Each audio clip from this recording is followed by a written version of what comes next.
Bon dissabte, ara vinc de partit de futbol del Noi i anava pensant en un judici que tinc dilluns, una audiència prèvia d'un tema hereditari, d'una legítima que es reclamen calés.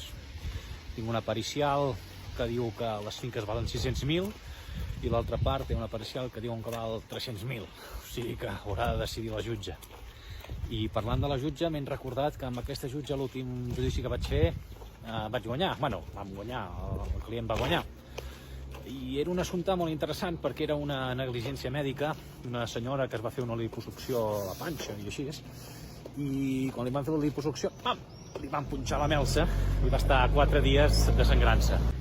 Al final, després d'estar molt cardada, van veure el que tenia i la van poder salvar, però esclar, la van haver d'indemnitzar. I aquest tema el vam guanyar, i el vam guanyar amb la mateixa jutge que tinc dilluns. A veure si tenim la mateixa sort. Salut!